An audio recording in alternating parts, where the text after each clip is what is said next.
அண்ணாமலையம் அண்ணா போற்றி, கண்ணாரமுதக் கடலே போற்றி, ஏகம்பத்துரையந்தாய் போற்றி, பாகம் பெண்ணுருவானாய் போற்றி, காவாய் கனகத்திரளே போற்றி, கைலை மலையானே போற்றி போற்றி. சிற்றம்பலம் சிற்றம்பலம் சிற்றம்பலம். எல்லாம் வல்ல எங்கள் ஏகம்பப் பெருமானுடைய திருவடிகளை நான் மனமொழிமைகளால் வணங்கிக் கொள்கின்றேன். அன்பிற்கு மதிப்பிற்குரிய சிவஞான அருள்நிதி அறக்கட்டளை நிறுவனர் ஞானமையா அவர்களே, அரங்கத்திலே அமர்ந்திருக்கின்ற சிவனைய செல்வர்களே, தாய்மார்களே, உங்கள் அனைவருக்குடைய மனங்கனிந்த வணக்கம். 10ஆம் திருமுறையாக நமக்கெல்லாம் ஆகமசாரம் என்ற அடிப்படையில் திருமூலர் திருமந்திரம் என்ற ஒரு அரிய நூலை அருளியிருக்கிறார். அதை நம்முடைய அறக்கட்டளையுடைய சார்பிலே முறையாக நாம் சிந்தித்து வருகின்றோம். அதற்கு திருவருளும் குருவருளும் நமக்கு கூட்டியிருக்கிறது. 4ஆம் தந்திரத்தில் திரு அம்பலச்சக்கரம் 74வது மந்திரம் நாம் போன வகுப்பில் பார்த்தோம். அந்த 8 வரையின் மேல் 8 வரைகீரி என்று தொடங்கும். அதுக்கு முன்னால 8ம் 2ம் என்றது அந்த பரிபாஷை போல சிலவற்றை சொல்லுகிறார். திருமந்திரத்தினுடைய அடிப்படையில் தான் பின்னால் நமக்கு உண்மை விளக்கத்திலையும் 8ம் 2ம் உருவான இலிங்கத்தின் நட்டம் புதல்வா நவிலக்கேள் என்று பெருமானுடைய நடனம் எங்கெல்லாம் நிகழ்கிறது என்றால் அவருடைய 5 தொழில் எங்கெல்லாம் நிகழ்கிறது என்கிற பொழுது அவன் இருக்கின்ற இடம் அம்பலம் என்று பொதுவாக சொல்கிறாங்க. பெருமான் இருக்கின்ற இடம் கோயில், அது நாம் அம்பலம் என்று நாம் சொல்கிறோம்.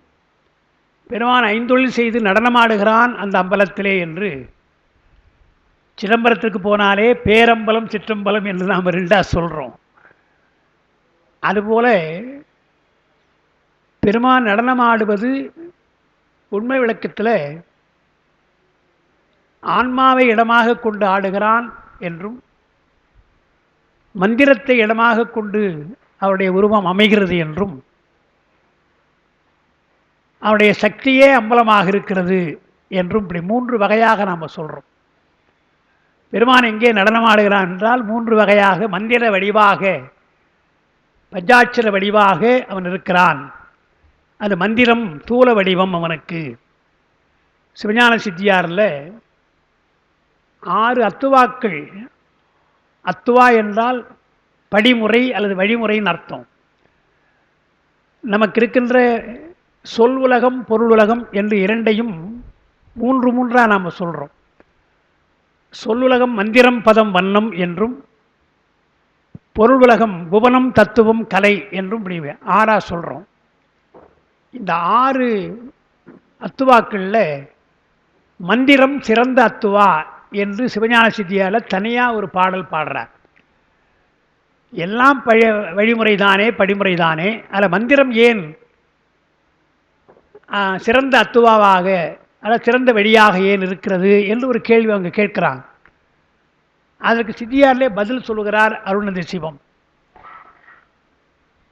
பெருமான் எல்லாவற்றிலும் கலந்திருந்தாலும் அந்த கலப்பை 2 வகையாக நாம் சொல்கிறோம். ஒன்று இடமாக கொள்ளுகிறான், எல்லாவற்றையும் இடமாக கொள்ளுகிறான் என்பது அதிஷ்டானம் என்றும், ஆவேசமாக ஆட்கொள்ளுகிறான் என்பது ஆன்மாக்களில் என்றும் நாம் 2ஆக சொல்கிறோம். ஆன்மாக்களில் கலந்திருந்தால் அது ஆவேச பக்கம், மற்ற ஜடப்பொருள்கள் மற்ற பொருள்கள் 5 பூதங்கள் 2 சுடர் இதிலே கலந்திருந்தால் அது அதிஷ்டான பக்கம் என்று 2ஆக சொல்கிறோம். அதிலேயே வேறுபாடு இருக்கிறது. சடப்பொருளிலே கலந்திருப்பது அதிஷ்டானம் என்றால் இடமாக கொள்வது தான். இடமாக கொள்கின்ற அதிஷ்டானத்தை அவன் அசைவிக்கிறான் என்று நாம் சொல்கிறோம். அதாவது இயக்குகிறான் என்று சொல்கிறோம். 5 பூதங்களை இயக்குகிறான், சூரியன் சந்திரனை இயக்குகிறான் என்று சடப்பொருள்களெல்லாம் அவன் இயக்குகிறான் என்பதை அசைவிக்கிறான் சொல்கிறோம். ஆன்மாக்களிலே அவன் ஆவேசமாக இருந்தால் அதை அறிவிக்கின்றான் என்று சொல்கிறோம். 2 வேறுபாடு இருக்கிறது. சடப்பொருள்கள் அறிவித்தாலும் அறியாது, அதுக்கு சொன்னால் புரியாது. ஆன்மாக்கள் அறிவித்தால் அறியும். எனவே ஆன்மாக்களை அவன் இடமாக கொண்டு அவன் ஆவேசமாக கொண்டு அறிவிக்கிறான் என்று சொல்கிறோம். அந்த ஆன்மாவுக்கு அறிவிக்கிற பொழுது எல்லா பொருள்களும் நமக்கு அறிவிக்கின்றன. சித்தாந்த ஞானபான ஒரு கருத்து சொல்லுவான்னு அப்பா சொல்லுவாங்க, நமக்கு வாய்க்கின்ற நம்மை சார்ந்திருக்கிற பொருள்கள் எல்லாம் ஏதோ ஒரு பாடத்தை நமக்கு சொல்லும். அது உறவாக இருக்கலாம், பகையாக இருக்கலாம், சேர்ந்த பொருளாக இருக்கலாம், எதுவாக இருந்தாலும் ஒரு பாடம் சொல்லும். வேகமாக போகிற பொழுது வாசற்படி இடித்தால் குனிந்து போ என்றை சொல்லுகிறது, பணிந்து போ என்று சொல்லுகிறது. திருமூலர் நெறியை படைத்தான், நெருஞ்சில் படைத்தான். பெருமான் நல்ல வழியையும் படைத்திருக்கிறான், போக முடியாத முள் புதரையும் படைத்திருக்கிறான், நெருஞ்சியையும் படைத்திருக்கிறான். சங்க இலக்கியத்தில் ஒரு பாட்டு இருக்கிறது. சங்க இலக்கியத்தை ஒரு சிறப்பு என்னன்னு சொன்னால், நம்முடைய கண்ணுக்கு படாதெல்லாம் அவங்களுக்கு கண்ணுக்கு பட்டு சொல்லுவாங்க. நல்ல உதாரணமாக அருமையாக சொல்லுவாங்க. எல்லாருக்கும் தெரிஞ்சதாங்க, மழை பெய்தால் செம்மண் நிலத்தில் செக்கச்சவேலு நீர் தேங்கி இருக்கும். நானே பல இடங்களில் பார்த்துருக்குறேன். அதை நாம் பார்த்து பேசாமல் போயிடுறோம். அதை அழகாக எடுத்துட்டாங்க. எடுத்துக்கிட்டு சங்க இலக்கியத்தில் எங்கேயோ நீ எங்கேயோ பிறந்த, நான் எங்கேயோ பிறந்தேன், உன்னுடைய தந்தை யாரோ என்னுடைய தந்தை யாரோ தாய் யாரோ தெரியாது, உறவு கிடையாது, ஆனால் செம்புல பயல் நீர் போல அன்புடை நெஞ்சம் தாம் கலந்தனவே என்று நெஞ்சம் கலப்பதற்கு எங்கேயோ வானம் இருக்கிறது, மண் எங்கேயோ இருக்கிறது. வானத்திலிருந்து பெய்கிற அந்த மழை நீர் அந்த செம்மண்ணில் கலந்து தன்னுடைய நிறத்தை மாற்றிக்கொண்டு செம்மண்ணாகவே மாறிடுது இல்லையா, செம்மண்ணாகவே மாறுது இல்லையா. அதை வள்ளுவர் அழகாக சொல்கிறார். நாம் சித்தாந்தத்தில் முக்கியமாக சொல்லுவோம், ஆன்மாவுடைய இலக்கணம் என்ன, உயிருக்கு இலக்கணம் பல, நாம் அதில் முக்கியமாக ஒன்று சொல்லுவோம், சார்ந்ததன் வண்ணம். எதை சாருகிறோமோ அதன் வண்ணமாக நாம் மாறிவிடுவோமோ, உயிருக்கு அது இயல்பு. அதுக்கு என்ன உதாரணம் சொல்கிறாருன்னா வள்ளுவர், நிலத்தியல்பால் நீர் திரிந்தற்றாகும், மாந்தற்கு இனத்தியல்பதாகும் அறிவு. சித்தாந்தத்தை தான் அவர் சொல்கிறார். எந்த இனத்தை நீ சார்ந்திருக்கிறாயோ அந்த இனமாக அந்த அதனுடைய அறிவு உனக்கு வந்துடும். இப்போ நாமெல்லாம் ஒரு இனங்க, இது எப்படி இருந்தாலும் வெயிலாக இருந்தாலும் மழையாக இருந்தாலும் வந்து உட்காந்து கேட்கணும், இது ஒரு இனம். இந்த இனத்துக்கு மற்றவங்க வரமாட்டாங்க, அந்த இடத்துக்கு நாம் போக மாட்டோம். வள்ளுவர் சொல்கிறாரு, அதெல்லாம் சிற்றினம். பெரியார் பெரியவர்கள் என்றும் சிற்றினம் என்றும் ரெண்டாக இருக்கிறது. எனவே நீ பெரியாரை துணை கொள்ளணும், சிற்றினமும் சேரக்கூடாது என்று உடன்பாட்டில் சொல்லி எதிர்மறையிலும் சொல்கிறார். நீங்கள் இதில் சேரணும், அதில் சேரக்கூடாது. இல்லை சார் நான் இதுலேயும் சேர்றேன் அதுலேயும் சேர்றேன்னா அது ஒன்று மாற்றிடும். ஒரு இனமாக இருக்க வேண்டும். வள்ளுவர் சொன்னதையெல்லாம் ஔவையார் ரொம்ப அழகாக சுருக்கமாக சொல்கிறார். சான்றோர் இனத்தி இருன்னார். அவர் சொன்னது சிற்றினம் சேராமைன்னு சொல்லி பெரியாரை துணைக்கோடு 2 அதிகாரம் சொன்னதை சான்றோர் இனத்தி இரு என்று சொன்னார். புறநானூற்றில் அப்படி ஒரு பாட்டு இருக்குது, சான்றோர் சான்றோர் பாலராவ, சாலார் சாலார் பாலராவ என்று வருது.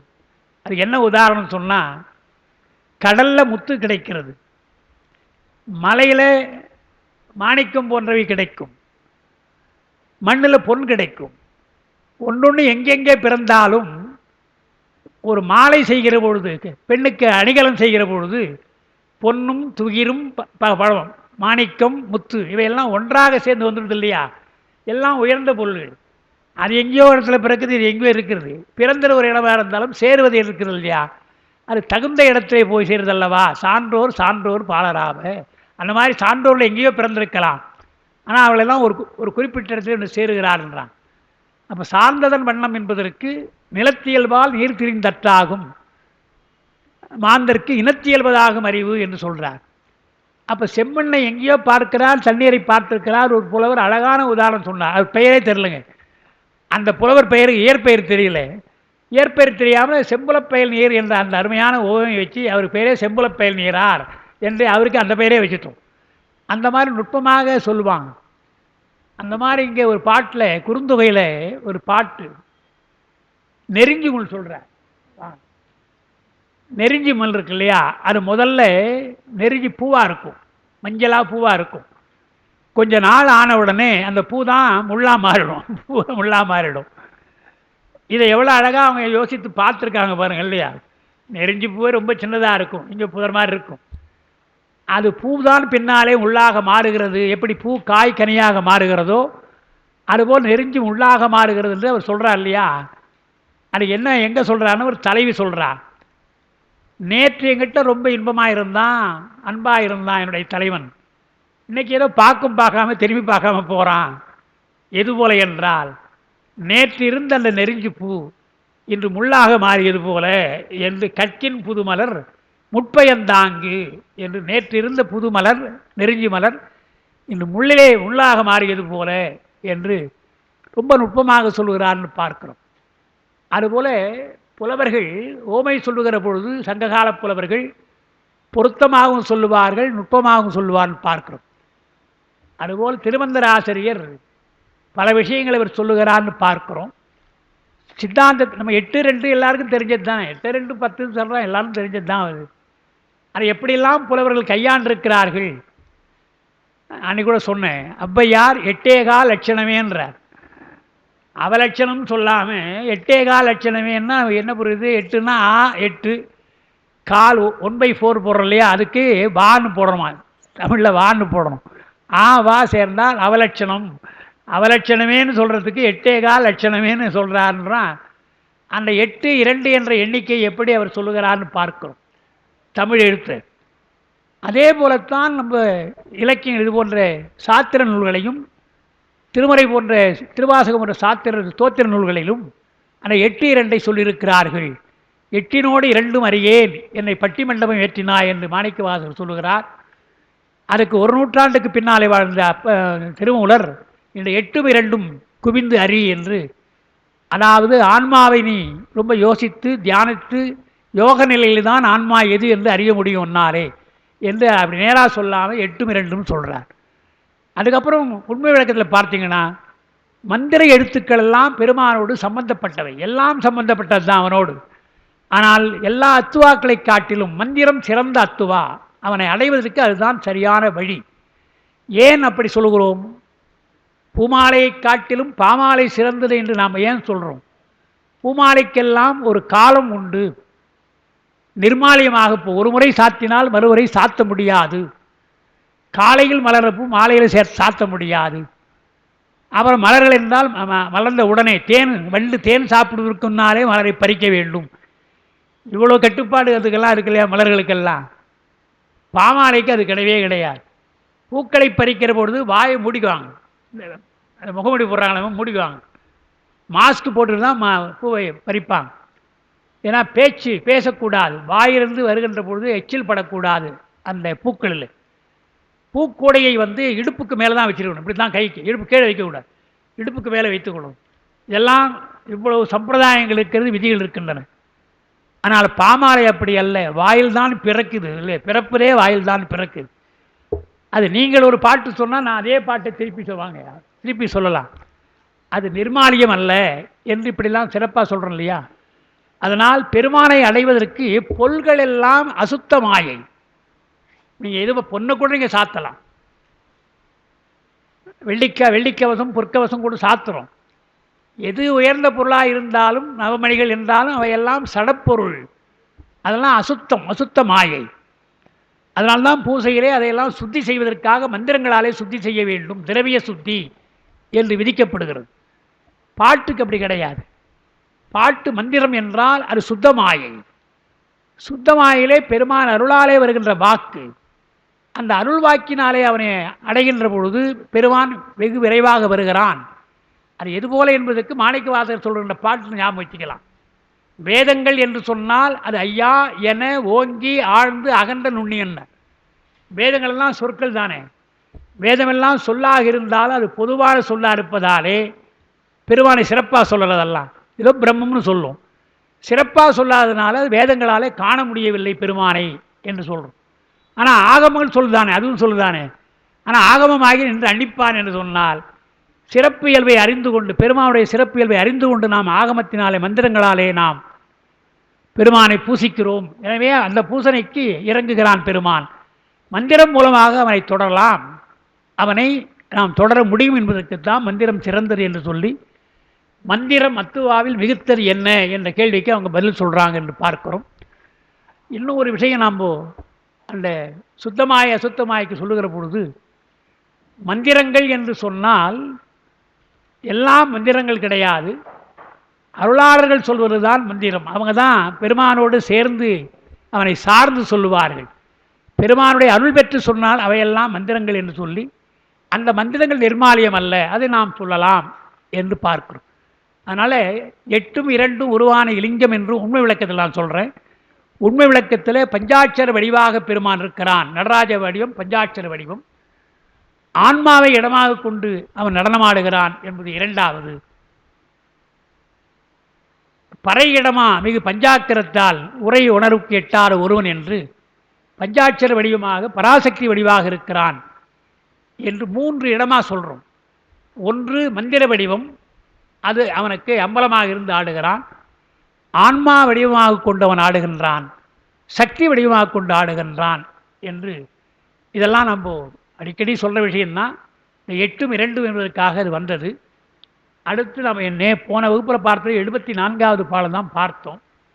8 வரையின் மேல் 8 வரை கீறி இட்ட நடுவுள் இறைவன் எடுத்து ஒன்றில் வட்டத்திலே அரை 48 இருந்து 48 இட்டு சிற்று அஞ்செழுத்தும் செவி சீக்கிரமே என்றார். அடுத்த பாட்டு நம்ம படிக்கணும் இல்லையா? சரி 75 பார்த்தாச்சு. ஆமாம், தானவர் சித்தர் அதுவும் பார்த்துட்டோம். அது யார் யார் எல்லாம் பார்க்குறோம். அதாவது பூசை சிவபூஜை செய்கிற பொழுது இலிங்க வடிவாக மட்டும் நாம் பூஜை பண்ணலாம். அது ஒன்றும் தவறு கிடையாது. ஆரம்ப காலத்தில் அப்படி பண்ணலாம். கண்ணப்ப நாயனார் புராணத்தில் அந்த மலை மேலே காலத்தி மலை மேலே சென்று பெருமான் கண்ணப்பரை தரிசிக்கிறார் இல்லையா சின்னனார். அப்போ அவர் என்ன சொல்கிறார்? ஏகநாயகனை கண்டார் என்று சொல்கிறார் சேக்கிழார். ஏகநாயகனாக இருக்கிறார் என்று சொன்னால் அந்த கோயிலில் சிவலிங்கம் மட்டும்தான் இருக்குது, பரிவாரம்லாம் ஒன்றும் இல்லை. அங்கே மலை மேலே பரிவாரம் இல்லாமல் பெருமான் தனியாக இருக்கிறான். அந்த ஏகநாயகனை கண்டார். அதனால தான் என்ன பண்ணுற, ஐயோ தனியாக இருக்கிறீங்களே, காட்டு விலங்கெல்லாம் துன்பப்படுத்தும் அல்லவா என்று அந்த அன்பினாலே மயங்குகிறார் இல்லையா சின்னனார். அப்படி தனியாக இருக்கிறது. அது ஏககால பூசை போல் ஏகசங்காரமாக பெருமானை நாம் சொல்கிற பொழுது, ஏகநாயகராக சொல்கிற பொழுது தனியாக கேவல பூசையாக செய்யலாம் இருக்கு. அப்புறம் பரிவாரங்களை வைத்து செய்யலாம் என்றும், கணபதி முருகன் உமையம்மை இடபாருடலாம் வைத்து நாம் வழிபடலாம் என்றும், அப்புறம் இதுபோல் அஷ்டதிக் பாலகர்கள் மற்ற பரிவாரங்கள் எல்லாவற்றையும் சொல்லலாம் என்று இங்கே 74 75 அடுத்து தான் அவர் சொல்கிறார். சக்கரத்தில் இவையெல்லாம் வைக்கணுன்றார்.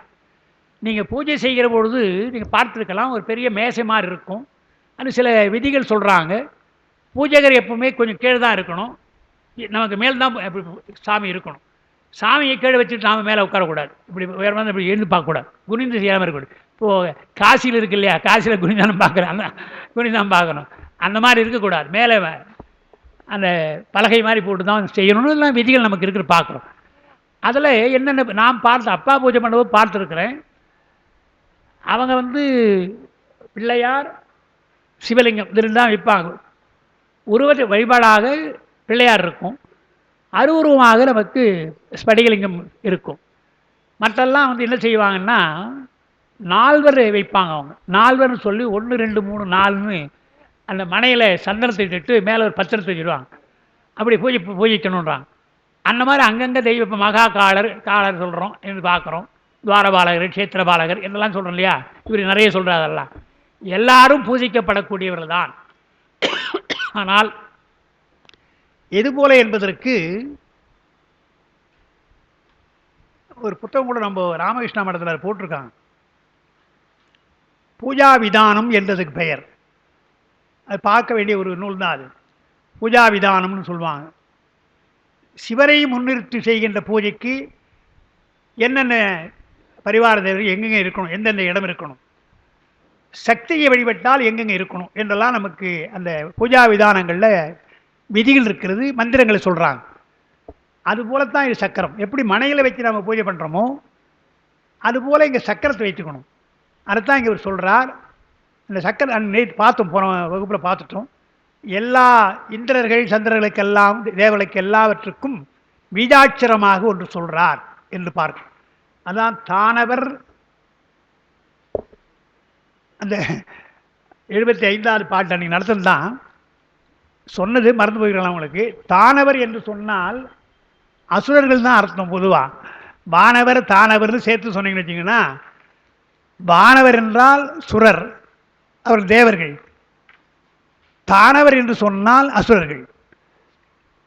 அது பொதுவான அர்த்தம். இங்கே பூஜையாக இருக்கிறதுனால தானவர் என்று சொன்னால், தானம் என்றால் இடம்னு அர்த்தம். எந்தெந்த இடங்களை எங்கெங்கே வைக்க வேண்டும் என்றதுக்காக தானவர்ன. சிட்டர் சதுரர் இருவர், ஆணையும் மூவரோடு 5 பேர், மூவரோடு ஆற்ற அராதிகள் அரண் ருத்ரர்கள், ஏனை 15 இந்துவும் நாதமும் சேனையும் செய்ய சிவசக்கரம் என்று சிவசக்கரத்தில் என்னெல்லாம் வைக்கலாம் என்று தான் அந்த விரிவாக சொல்லியிருக்கிறார். உங்களுக்கு அந்த குறிப்பு சக்கரத்தை சொல்லியிருப்பாங்க. சக்கரத்தை சும்மா நீங்கள் பார்த்துங்க. அப்புறம் அந்த உரையில் நீங்கள் பார்க்கிற பொழுது 75வது பாடல் நம்ம போன வகுப்பு நடத்துறது வரிசையாக இதெல்லாம் படிச்சிட்டோம். எல்லாம் படிச்சுட்டு சேனை என்றால் 13 பேர், சேனை என்றால் 13 பேர் பெருமானுக்கு. அதில் முதல்ல திசை காவலர்கள், அஷ்டதி காவலர் 8 பேர், நந்தி மாகாளர், பிருங்கி முனிவர், இடவர் ரிஷபதேவர், சண்டர் என்ற 5, அந்த 5 சேர்ந்தால் 13 பேர் என்று பார்க்கிறோம்.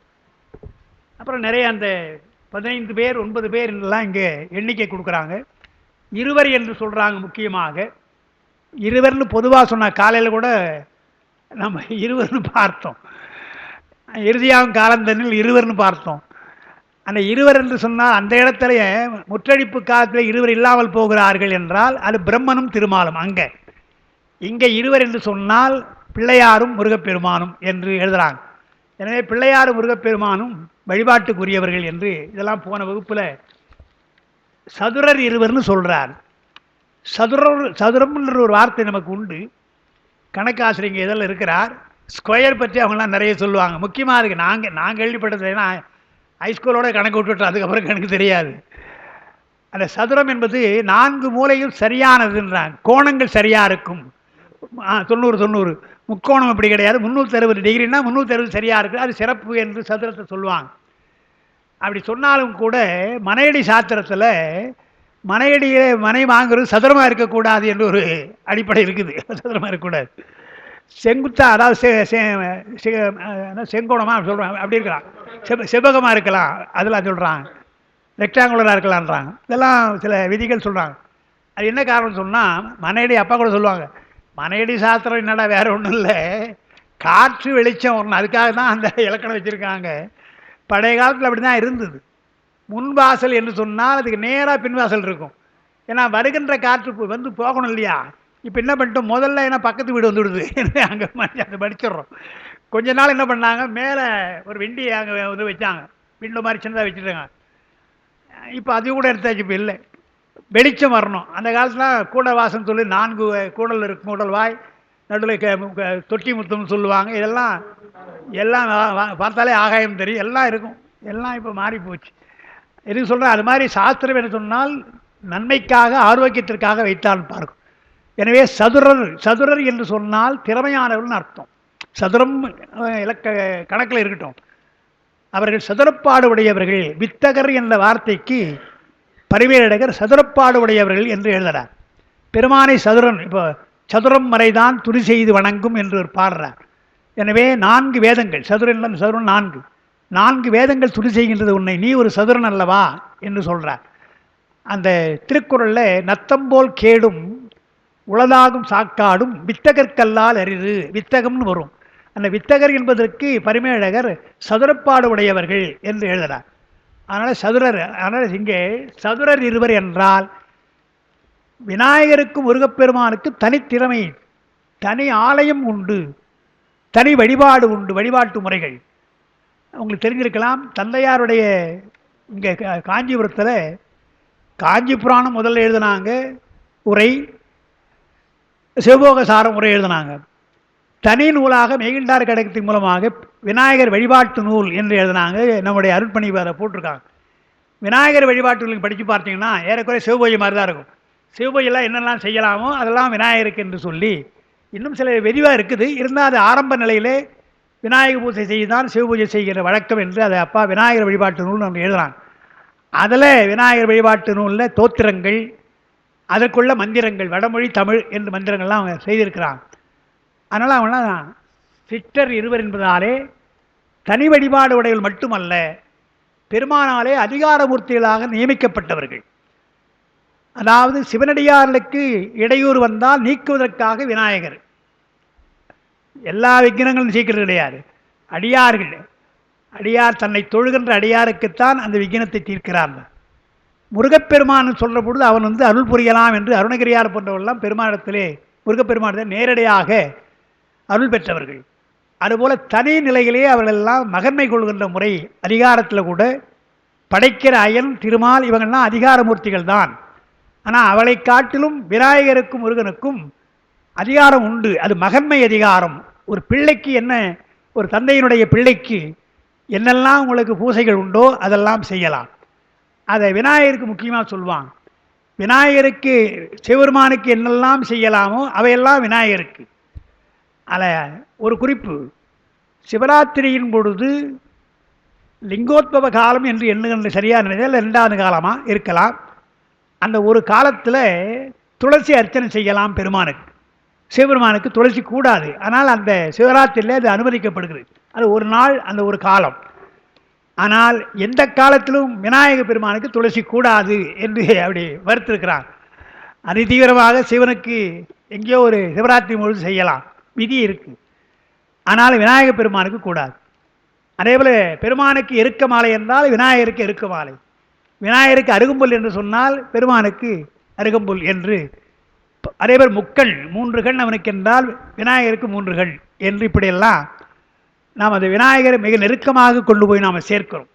காலத்தினாலே வரலாற்றினாலே தமிழகத்தில் பின்னால் வந்தாலும் கூட சைவரை ஏற்றுக்கொண்டு அவருக்கு உள்ள மந்திரங்கள் எல்லாம் சொல்லுகிறார்கள்.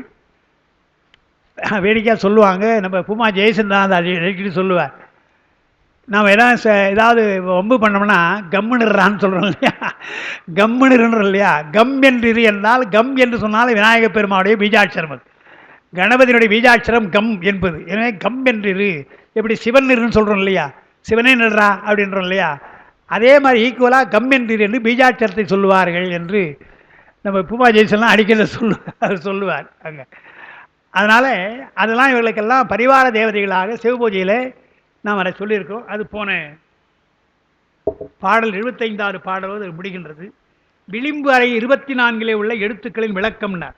24 யார் யார் சொல்கிறான்னு, அந்த லம் இந்திரன், ரம் அக்னி, எம் யமன், நிருதி என்றெல்லாம் சொல்லுகின்றதெல்லாம் அன்றைக்கி படித்தோம் வரிசையாக. அது சும்மா நீங்கள் படித்து வச்சிங்க. ஒருவேளை நீங்கள் இந்த சக்கரத்தை வழிபாடு செய்ய வேண்டுமென்றால் இதுபோல் முறையாக அந்த சக்கரத்தை கீறி அதுக்குள்ள எழுத்துக்களை பீஜாட்சரத்தை எல்லாம் பொறித்து வழிபட்டால் அது சிவசக்கரமாகின்றார். அது ஏன் சொல்கிறாருன்னா, திரு அம்பலச்சக்கரம் என்பது பெருமான் இருக்கின்ற இடம், பெருமான் நடனமாடுகின்ற இடம் அம்பலம். எனவே அது திரு அம்பலச்சக்கரம். அது பல வகையாக சொல்கிறார். இது சிவசக்கரமே, பெருமானுக்குள்ள சக்கரமாக இருப்பதாலே அதைவிட இது சிறப்பாக, திரு அம்பல சக்கரத்தை விட சிறப்பாக சிவசக்கரம் என்று நாம் பூஜிப்பதிலே எந்திரத்தில் இது மிக முக்கியமானதுனால்தான் பல எந்திரங்கள்லாம் சொல்லி வந்தவர் இந்த சிவசக்கரத்தையும் சொல்லியிருக்கிறார் என்பதுதான் அன்னைக்கு நாம் பார்த்தோம். திரு அம்பல சக்கரம் தலைப்பில் சிவசக்கரத்தை சொல்கிறார் என்று. இனி அதற்கடுத்து உங்களுக்கு அதை அந்த 100ஆம் பக்கம், நான் உங்களுக்கு இப்போ பக்கம் பாருங்கள், அந்த பாட்டிலேயே 75 எது எது எங்கெங்கே அடங்கும்ன்றதுக்காக சொல்கிறார்.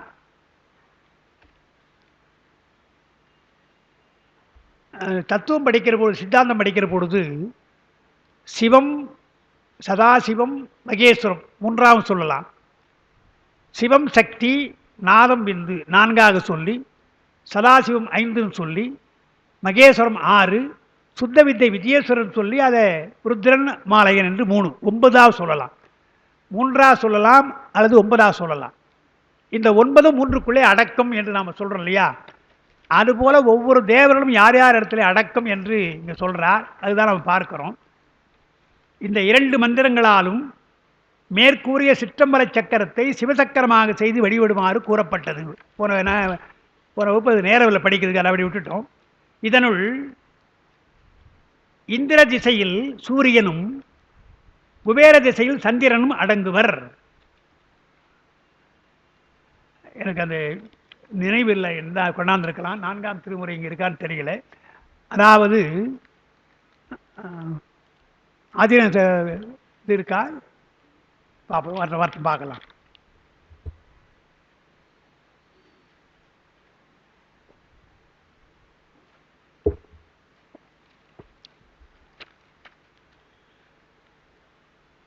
அந்த அந்த குறிப்பை பாருங்க. இந்திர திசையில் சூரியன், குபேர திசையில் சந்திரன் அடங்குவார். அது என்னன்னா,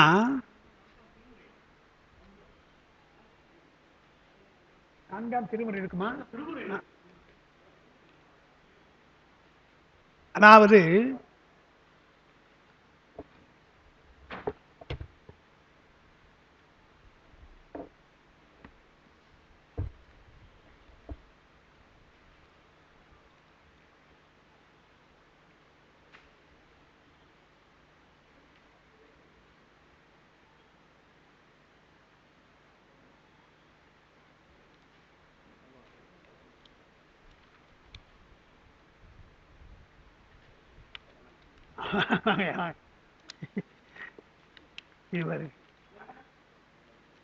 பில்லு கொடுத்து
சேன்னு பார்ப்போம். அது முதல் பாட்டு வரி ஞாபகம் வரல.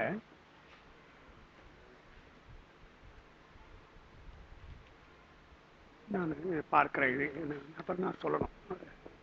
சோமனில் வரலது. அதாவது அந்த திசைக்காவலர் சொல்றோம் இல்லையா, திசைக்காவலர் சொல்ற பொழுது கிழக்கே இந்திரன் நாம சொல்றோம். இந்திரன் திசை கிழக்கு.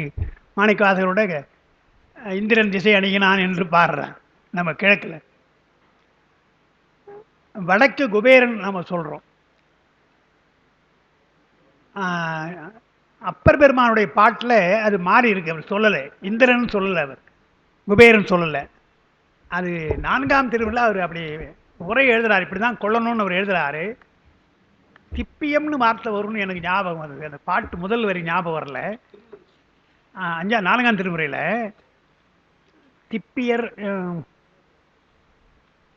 இதுல இல்லை, இங்க வரல. அது அறிஞ்சொல்லையும் காணும். ஒரு அறிஞ்சொல்லு போடல, சொல்லகராரி போட்டுக்கிறார். ஆனா திப்பியம்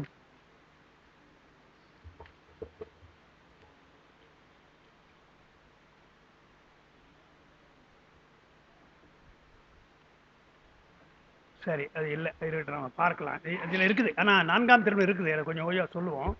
அது ஏன்னா அவர் அதை மாற்றுறார். அதனால பிற்காலத்தில் இது மாதிரி குபேரன் என்றும் இந்திரன் என்றும் சொல்கிறோம். ஆனால் இங்கே நம்முடைய திருமந்திரத்துப்படி பார்த்தீங்கன்னா கிழக்கு என்பது சூரியனுக்காக. அப்போ சூரியனை சொன்னால் இந்திரன் அதெல்லாம் அடங்கிடலாம். அதே மேலே குபேர திசையில் சந்திரன். இன்னைக்கு வடக்கே குபேரன் சொன்னால் அதில் சந்திரன் அடங்கி விடுகிறான் என்று திசை காவலர்களாக சூரியனையும் சந்திரனையும் நாம் சொல்லுகிற வழக்கம் இருக்கிறது. அது பிற்காலத்தில் இப்போ அப்படி நம்ம சொல்கிறது இல்லை. கிழக்குனா இந்திரன் திசைன்னு சொல்லிடுறோம், வடக்கே என்னால் குபேரன் சொல்லிடுறோம், சூரியன் சந்திரனை விட்டுடுறோம். அது சூரியன் சந்திரன் இரண்டு சுடர்கள்னு பொதுவாக நம்ம சொல்லுகிறோமே தவிர ஒரு திசைக்கு காவலர்களாக நம்ம சொல்கிற வழக்கம் இல்லை. பிற்காலத்தில் அது முதற்காலங்கள் அப்படி இருந்திருக்குது. அதுக்கு அதுதான் எடுத்துக்காட்டு. அதுக்கு தான் அப்பா எழுதுகிறாங்க, இந்திர திசை என்று சொன்னால் அங்கே சூரியன் அடங்குகிறான், குபேர திசை என்றால் சந்திரன் அடங்குகிறான். ருத்ரன் என்று சொன்னால் ருத்ரல் யாவரும் அங்கே எல்லா ருத்ரரும் வந்துடுறாங்க. அதில் ஏகாதச ருத்ரன் சொல்லுவாங்க, 11 ருத்ரர்கள். வித்யேஸ்வரர் என்று சொன்னால் அஷ்ட வித்யேஸ்வரர்கள், அதில் மந்திர மகேஸ்வரரும் அடங்குவர். வித்யேஸ்வரர்களும் மந்திர மகேஸ்வரர்களும் மகேஸ்வரத்தில் அடங்குவார்கள். அந்த சதாசிவத்தை எடுத்து மகேஸ்வரன் இல்லையா, மகேஸ்வரம் என்று சொல்கிற பொழுது அங்கே மந்திர மகேஸ்வரர் வித்யேஸ்வரர் 2 பேரும் அடங்குவார்கள். அணு சதாசிவர் அது சதாசிவர் இடத்திலே அடங்குவார்கள். நந்தி இடத்திலே சிவகணங்கள் எல்லாம் அடங்கும். ஏன்னா நந்திகளுக்கு தலைவன், கணங்களுக்கெல்லாம் தலைவர் நந்தி. எனவே அந்த அதுக்கிட சிவகணங்கள் எல்லாம் அடங்கும்.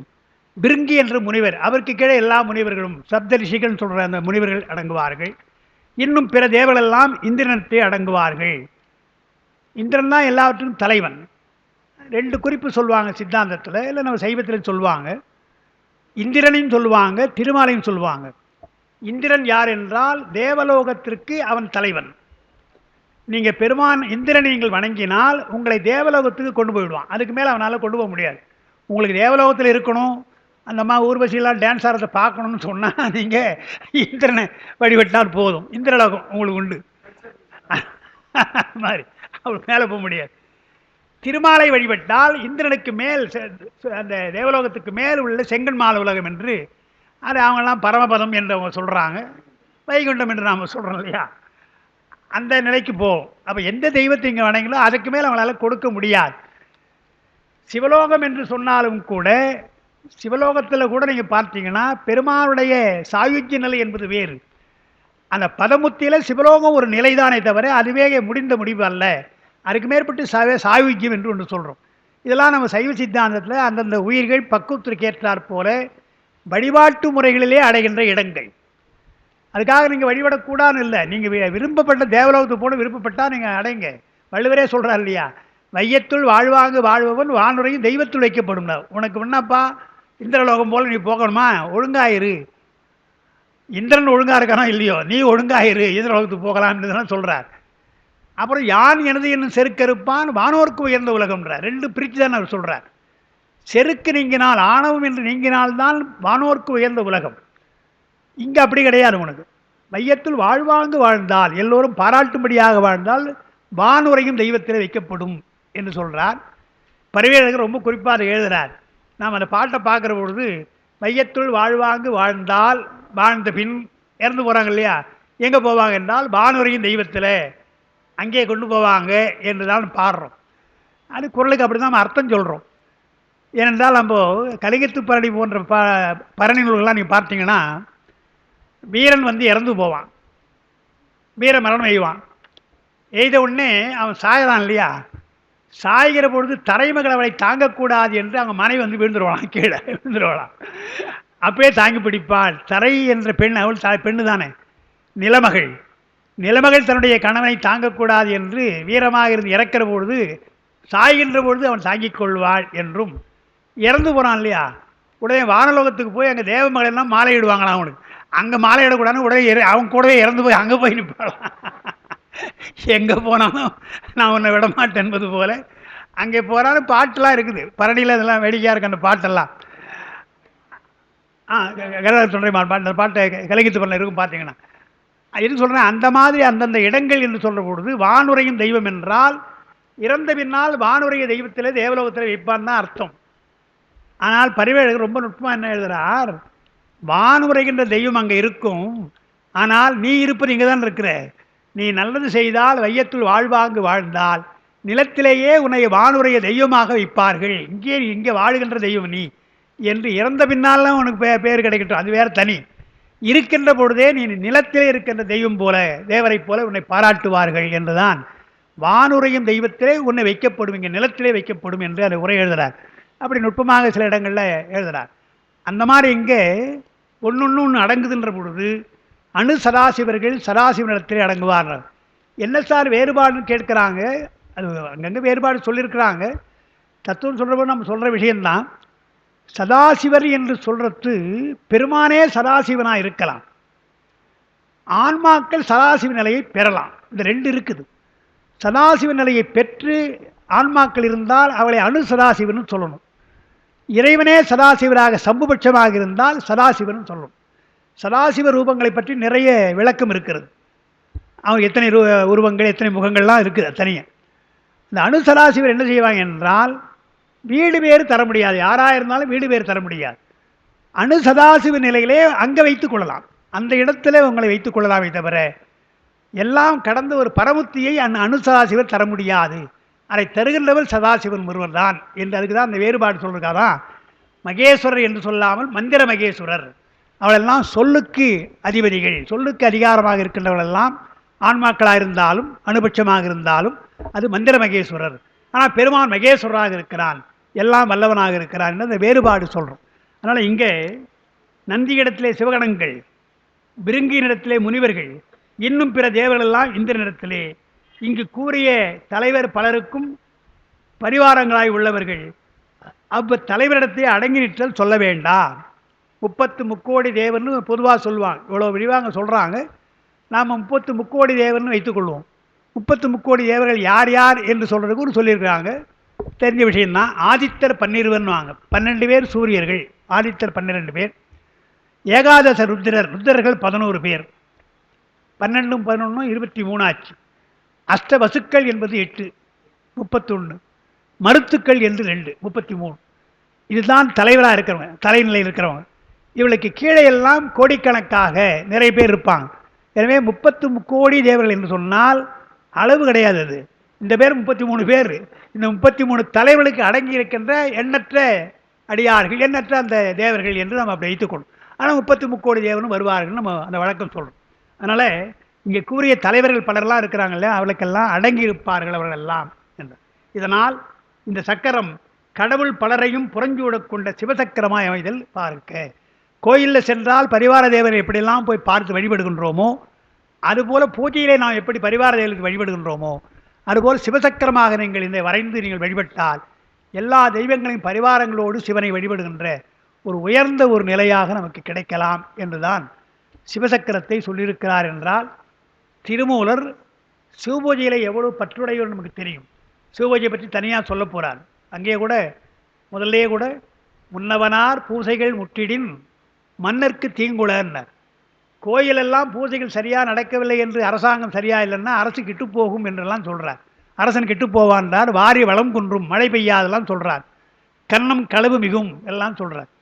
அதனால் சிவபூஜையினாலே என்ன பலன்கள் என்பதெல்லாம் சொல்லிட்டு அதை சக்கரமாக வழிபடுவதற்காக இவ்வளோ தூரம் விரிவாக திரு அம்பலச்சக்கரத்துடைய ஏறக்குறைய நிறைவாக வருகின்ற இடத்துல இதை சொல்லியிருக்கிறார்னு பார்க்குறோம். அதவரையில் நாம் அந்த 75வது மந்திரம் முடிந்தது. இனி 76வது மந்திரம் நம்ம இன்னைக்கு பார்க்கிறோம்.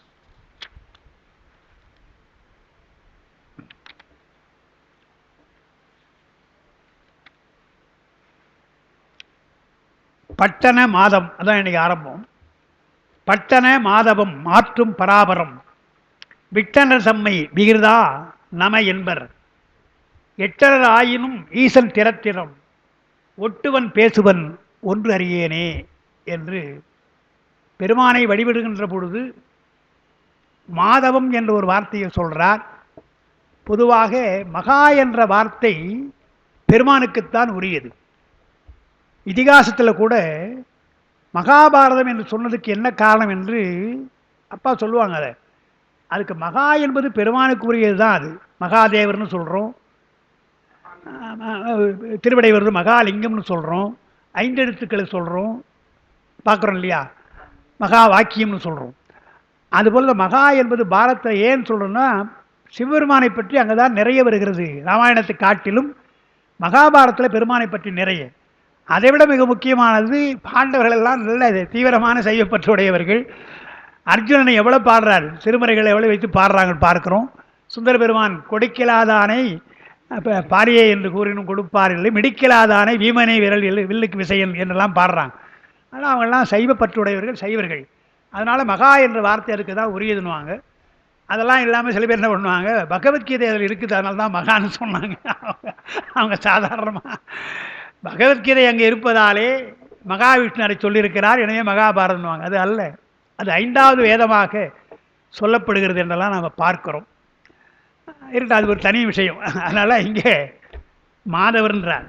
இப்போது நாம் சொல்கிறது அதை திருமாலை கூட மாதவன் என்று ஏன் சொல்கிறோம்? அவனுக்கு பெயர் மாதவன் ஒரு பெயர் உண்டு. எத்தனையோ பெயரில் மாதவன் ஒரு பெயர் உண்டு. பெருமானை நோக்கி அவன் செய்கின்றான். அவன் யாரையும் வேறு யாரையும் வழிபட மாட்டான். இந்திரன் நோக்கியோ பிரம்மன் நோக்கி வழிபட மாட்டான். அவன் வழிபட்டால் பெருமானைத்தான் வழிபடுவான். எனவே மாதவம் அவன் செய்வது மாதவம், பெருமானுக்கு செய்கிற தவம் அல்லவா. மாதவம் செய்வதாலே அவன் மாதவன் என்று தான் நாம் அப்படி சொல்கிறோம். நம்ம சொல்கிற கருத்து அப்படி தான் சொல்கிறோம். அதான் இங்கே பார்க்கணும். பட்டன மாதவம் என்றார். ஆற்றும் பராபரம்னார். இயன்ற அளவு செய்யப்பட்ட சிவன் பணியே மேலானவற்றிற்கெல்லாம் மேலான வீட்டினை பெருவிப்பது பராபரம்னார். மேலான ஒரு வீடு, பரத்திற்கு மேல். நீங்கள் ஒரு பரம் என்றால் அதற்கு மேல் ஒரு பரம் இருக்கிறது. நீங்கள் சொல்வதெல்லாம் எதுவாக இருந்தாலும் பரம்னு சொன்னாலும் அது அபரம்தான். ஏன்னா அதுக்கு மேலே ஒருத்தன் இருக்கிறான். எனவே பராபரம் வாங்க. அதனால் பட்டன மாதவம் என்றால் நீ செய்கின்ற செயல்கள் என்னென்ன செயல் செய்தாலும் அதையெல்லாம் பெருமானுக்கு வீடு பேற்றுக்கு தருகின்ற ஒன்று. இயன்ற அளவு செய்யப்பட்ட சிவன் பணியினார். அதாவது சிவனை வழிபடுவது என்பது அவ்வளவு சுலபம் இல்லை. அதாவது சைவமாம் சமயம் சாரும் ஊழ் பெறல் அரிதுன்னார் சித்தியார். அதேபோல் சிவன் என்ற எண்ணம் வருவதே பெரிய விஷயம். அதுவே ஒரு தவம்தான்.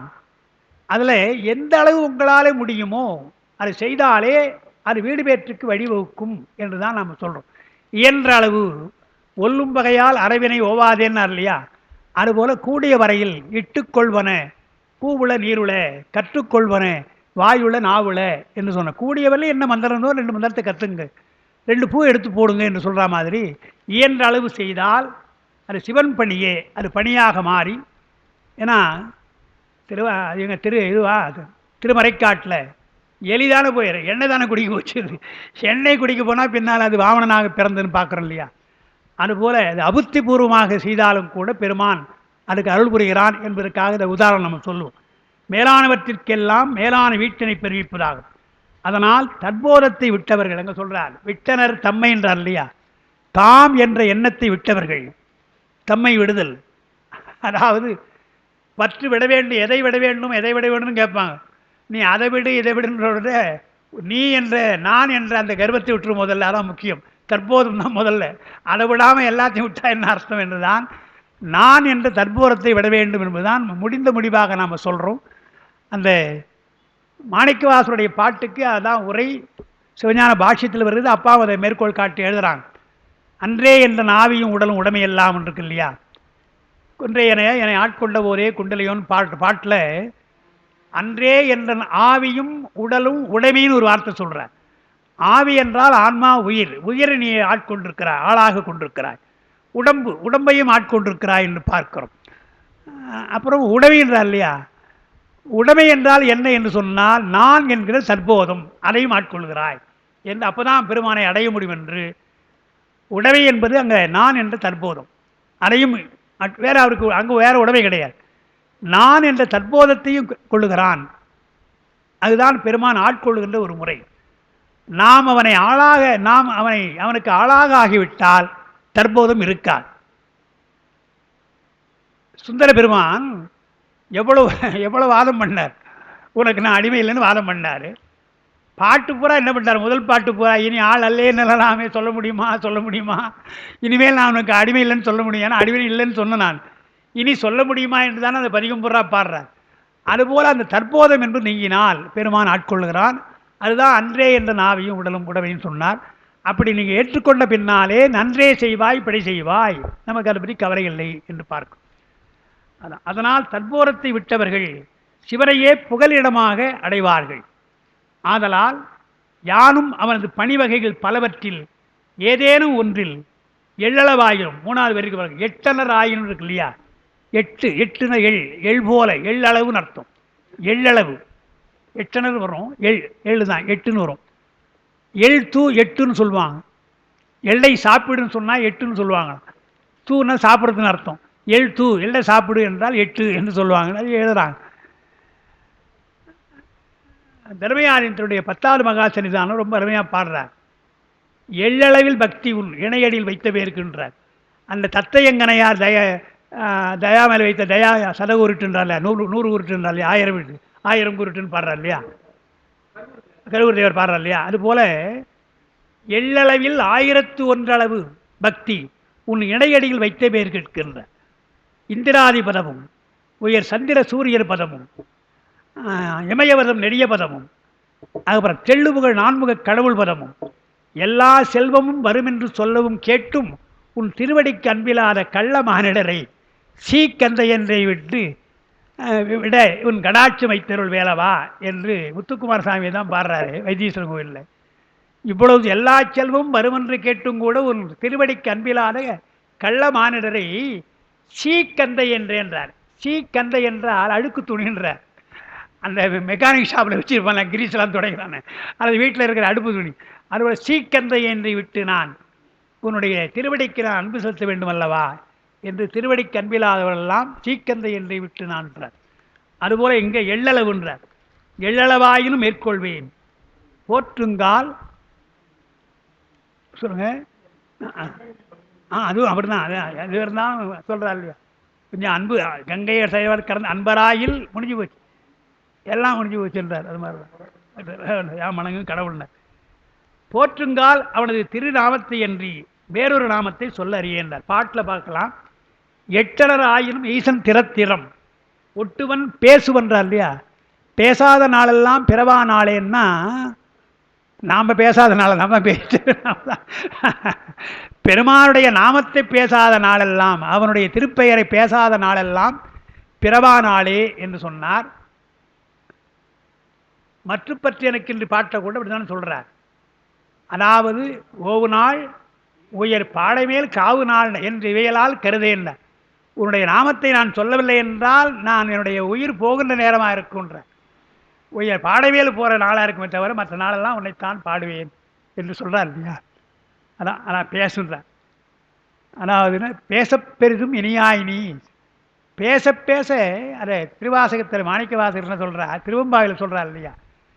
அது என்ன ஒள்ளித்தில நகையாய் இன்னும் புலந்தின்றோ என்ற அந்த பாட்டில், அதாவது அள்ளூரி தேனூர் அள்ளூருகின்றாய் பேர் பெருமானை சொல்கிற பொழுதே அள்ளூர்னா வாய் ஊர் தான், அவ்வளோ இனிமையாக தித்திக்குது போல என்று சொல்கிறியா.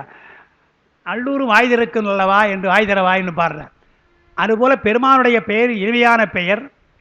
வாச மலரெல்லாம் ஆனானியேன்னு சொல்கிற பொழுது பேச பெரிதும் இனியாயினியே என்று அவர் பாடியிருக்கிறான் பார்க்கும்.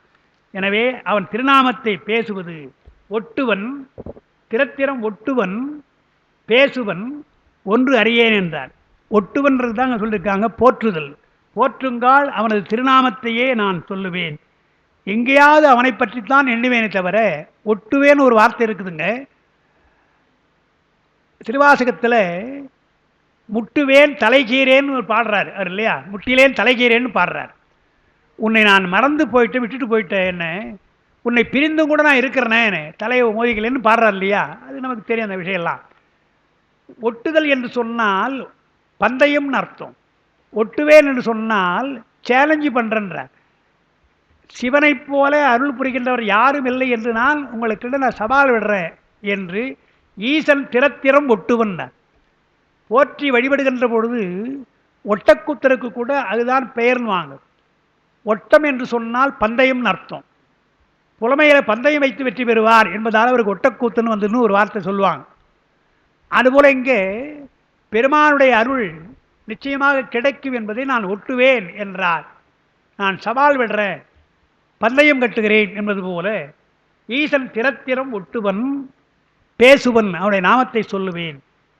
ஒன்று அறியேன் என்றால் வேறு ஒன்று அறியேன்னு அர்த்தம். அங்கே ஒன்று அறியேன்றார், வேறு ஒன்று நான் அறியவில்லை என்று அப்பா கூட எழுதுவார். வேறொரு நாமம் சொல்ல அறியேன் என்று, வேறு பெயர் எனக்கு தெரியாதுன்றார். மறந்தாலும் கூட உன்னைத்தானே சொல்கிறேன்.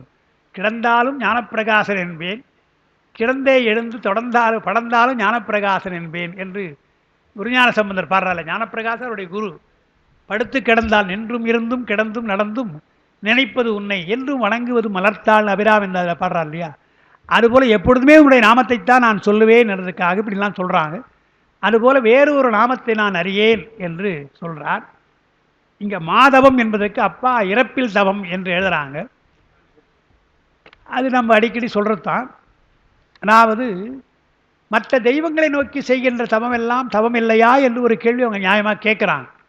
நாம் தவம் இல்லைன்னு சொல்லலை. அந்த தவம் செய்தாலும் கூட பெருமாளை நோக்கி தவம் செய்கிறோம் என்றால் அந்த தவத்திற்கு பலன் தருகிறான் பெருமான். விஷ்ணுவே கூட கொடுக்கலாம். அந்த தவத்திற்கு பலனை கொடுத்த பின்னால் அந்த தவம் முடிஞ்சு போச்சு உங்களுக்கு.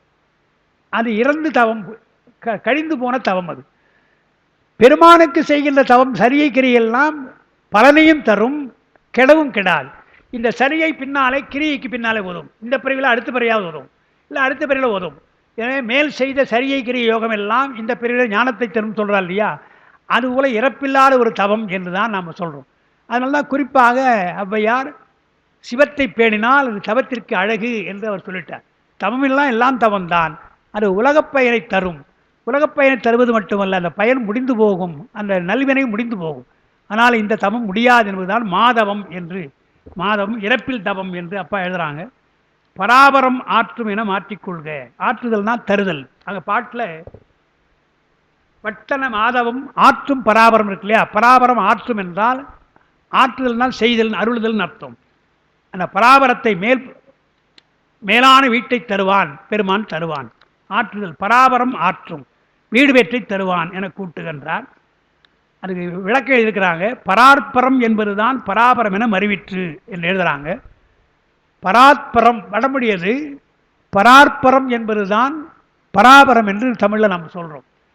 வடமொழி சொல்கிற பொழுது சொல்கிறோம். நேற்று கூட உலகத்தமிழ் ஆராய்ச்சி நிறுவனத்தில் ஒரு பிஹெச்டி ஆராய்ச்சி அவங்க சும்மா என்னை கூப்பிட்டுருந்தாங்க, சும்மா போயிருந்தேன். நான் நமக்கு தெரிந்தவங்க தான் பிஹெச்டி வாங்கினாங்க, என்னுடைய உறவுக்கார பெண்ணு தான் வாங்கிச்சு. அதில் அந்த பெண்ணு சொல்லிச்சு, நாங்கள் குறிப்பு நாங்கள் சொல்கிறதாங்க. அதாவது தியானித்தல் என்பதற்கு தேவொழியார் போன்றவரெல்லாம் கோட் பண்ணாங்க. தேவொழியாரெல்லாம் தேனிப்புன்னு சொல்கிறாங்க, தேனித்தல் தான் தியானித்தல், தேனிப்பு விழான்னு சொல்லி. இப்போ கூட நீங்கள் பார்த்தீங்கன்னா திருவாசகத்தில் அவங்க அந்த தொண்டர்கள் இருக்காங்க இல்லையா, அருள்வெளி தொண்டர்கள்லாம் தேனிப்பு தான் எழுதுவாங்க, தியானிப்புக்கு தேனிப்பு தான் எழுதுவாங்க. தேனிப்பு ஆமாம், தியானிப்புனே அவங்க வச்சுக்கிறாங்க, பஞ்சாட்சரம் சொல்லி தியானிக்கிறாங்க. அந்த தேனிப்பு என்பது தியானிப்பதனுடைய தமிழ் அல்ல, அவர் அப்படி சொல்லிட்டு போயிட்டார். பழைய தமிழ் இருக்குது, கோதண்டம் சாணிக்கல்னு வரும், சாணித்தல் என்ற வார்த்தை வரும், 2-3 இடத்துல வருது. சிவபோகம் பாவனை சொல்கிற பொழுது, அதை தியானிக்கிறோன்னு சொல்கிற பொழுது சாணித்தல் என்று வரும். தேனித்தல் என்று சொன்னால் என்ன அர்த்தம் என்றால், அந்த இனிப்பு தேனி அந்த தியானத்தின் பொழுது ஒரு சுவை வருது இல்லையா, அதை ஒன்றா நீ தேனிப்புன்னு சொல்லலாம். தியானமே தேனிப்பு அல்ல, தியானத்திலே அடங்குகிறான் பெருமான், உங்களுக்கு அருள் வழங்குகிறான் வெளிப்பட்டு என்றால் அது தேனிப்பு. அந்த தேனிப்பு என்று சொன்னால் இப்போ அமுதே தேனே பாலேன்னு ஏன் சொல்கிறோம், அது இனிப்பு உடையவன் இனிமை உடையவன் என்பதற்காக தான் நம்ம தேனை சொல்கிறோம். எனவே தியானித்தல் என்பதை தமிழ்படுத்தணும்னு சொன்னால் சாணித்தல் என்பது தான் தமிழ், அப்படி தமிழ்படுத்துகிறாங்க. அதே போல் பராபரம் என்ற வார்த்தையை சொல்கிற பொழுது நம்முடைய தாய்மானவர் பராபர கண்ணியை பாடியிருக்கிறார். நாமும் சொல்கிறது தான், பரம் என்றால் மேலானது, அபரம் என்றால் கீழானது. பெருமானுக்கு இரண்டையுமே நீங்கள் சொன்னீங்கன்னா, அவன் பராபரமாக இருக்கிறான் என்று சொன்னால் பரமாகவும் இருக்கிறான், அபரமாகவும் இருக்கிறான். பரம் என்று சொன்னால் சொரூப லட்சணம், அபரம் என்றால் தடத்து லட்சணம், தாழ்ந்து நமக்காக இறங்குகிறான் என்று பராபரம் சொல்லலாம். அது அல்ல, வடமொழியில் பராத்பரம் என்பது தான் பராபரம் என்று தமிழ் வடிவமாக சொன்னால் பராத்பரம் என்பதை பராபரம் என்று சொல்லலாம் என்று பார்க்கிறோம். இதெல்லாம் அந்த வடமொழியினுடைய இலக்கணத்தோடு சொல்கிறது. பராபரம் என மறிவிட்டுன்றான். இதனால் சிவசக்கரத்தை அமைத்து அதன் வழியே இயன்ற அளவு சிவ வழிபாடு செய்யுங்கள் என்பது குறிப்பால் உணர்த்தப்பட்டது. இப்படி செய்தால், சிவசக்கரத்தாக செய்து வழிபட்டால் அந்த சிவபூஜை பலன் தரும், இயன்ற அளவு நீங்கள் அதை செய்யலாம் என்று. புறப்பூசைகளே சிவபூஜை என்னென்னமோ செய்யணும், அவ்வளோலாம் செய்ய வேண்டாம், இதுபோல் சிவசக்கரத்தை வைத்து பீஜாட்சரத்தை வைத்து நீங்கள் வழிபடலாம் என்று எளிமையான வழியை சொல்லுகிறார் என்று பார்க்கிறோம். அதோடு அந்த பட்டண மாதவம் அப்படியா, ஆற்றும் பராபரம் விட்டனர் தம்மைன்றார் பாருங்க. தம்மை விட்டார் என்று சொன்னால் தற்போரத்தை விட்டவர்னு அர்த்தம். விகிர்தா, விகிர்தன் என்று சொன்னால் வேறுபட்டவன் தான் அர்த்தம். அது ஒன்று சேர்த்து சொல்லணும், உலகிலிருந்து வேறுபட்டவன். உலகிலிருந்து வேறுபட்டவன் தான் சொல்லணும் விகிர்தான்னா. அதாவது நாம் ஆடை கட்டுகிறோம், அவன் தோளாடை தான். நாம் பவுடர் தான் போடுவோம், அவன் சாம்பல் தான் பூசிக்குவான். நமக்கு தலையலங்காரம் வேறு, அவனுக்கு தலையலங்காரம் வேறு. நாம் எதெல்லாம் வேண்டான்றோமோ அதெல்லாம் எடுத்துக்குவான். எனவே உலகிலிருந்து வேறுபட்டவன், உலகில் அப்பாற்பட்டவன் என்பதில் தான் விகிர்தா என்ற வார்த்தையை சொல்கிறோம். நாம் ஆணாக இருக்கிறான், அது பெண்ணாக இருக்கலாம், ஆனால் ஆணும் பெண்ணாக இருக்கிறான் என்று இப்படி எல்லாவற்றிலும் வேறுபட்டிருக்கிறான். நாம் சாப்பிடுறது உணவு, ஆனால் அவன் சாப்பிட்றது நஞ்சு. அப்பர் பெருமான் வேடிக்கை பாடுறார். அவரை போய் சாப்பிடலன்னு சொல்லாதீங்க, நஞ்சை கொடுத்து பாருங்க சாப்பிட்ருவார் அப்படின்னு சொல்கிறார். ஒரு இடத்துல சொல்கிறார், பெருமான் சாப்பிடலன்னு சொல்கிறீங்களே, நைவேத்தியத்துக்கு நஞ்சு வைங்க அவர் சாப்பிட்ருவார்னு வேடிக்கையாக சொல்கிறார். அந்த மாதிரி நாம் விரும்புவதையெல்லாம் அவன் வெறுக்கிறான் என்பதாலே அவனை விகிர்தா என்ற வார்த்தையை நாம் சொல்கிறோம். ஆனால் பொதுவாக இப்படி சொன்னாலும் கூட தத்துவத்தில் சிவமாக இருக்கிறான், சக்தியாக இருக்கிறான், சதாசிவனாக இருக்கிறான், மகேஸ்வரனாக இருக்கிறான், வித்யேஸ்வரனாக இருக்கிறான்னு சொல்கிறோம் இல்லையா? ஒன்று ஒரு தொழில் தானே. சிவமா என்றால் லயசிவனாக எல்லாரையும் ஆன்மாக்களை எல்லாம் ஒடுக்குவது போல இருக்கிறான். சதாசிவம் என்றால் அருள்கின்ற நிலையில் இருக்கிறான். மகேஸ்வரன் என்றால் மறைப்பு நிலையில் இருக்கிறான் என்று எல்லா நிலையிலும் அவன் பார்க்குறோம் இல்லையா? அப்படி எல்லா நிலையும் நீங்கள் பார்த்தீங்கன்னா அது வேறுபட்டது. எனவே வேறுபட்ட நிலையிலே விகிதமாக இருக்கிறான் என்பது சிவதத்துவத்திலே சிவம் முதலாக வித்யேஸ்வரன் ஈராக இருப்பது சுத்த வித்தியன்னு வச்சுங்களேன். வித்யேஸ்வரன் ஈராக உள்ளதெல்லாம் விகித வடிவம் என்று நாம் வைத்துள்ளோம். ஆனால் விகிர்தா நம என்பார். இந்த நம என்ற வார்த்தை சொல்கிறார். நம என்பது நம சிவ, அந்த அங்கே சொன்னது தானே. நம என்பது விடணும். நமசிவாய என்பது நம என்று சொல்வார் என்று அந்த பஞ்சாட்சரத்தை சொல்லி நாம் பெருமானை வழிபட வேண்டும்னு சொல்கிறார். அதோடு அந்த 76வது மந்திரம் முடியுது. இடைவேளைக்கு பின்னாலே 77வது மந்திரத்தை நாம் சிந்திக்கலாம்.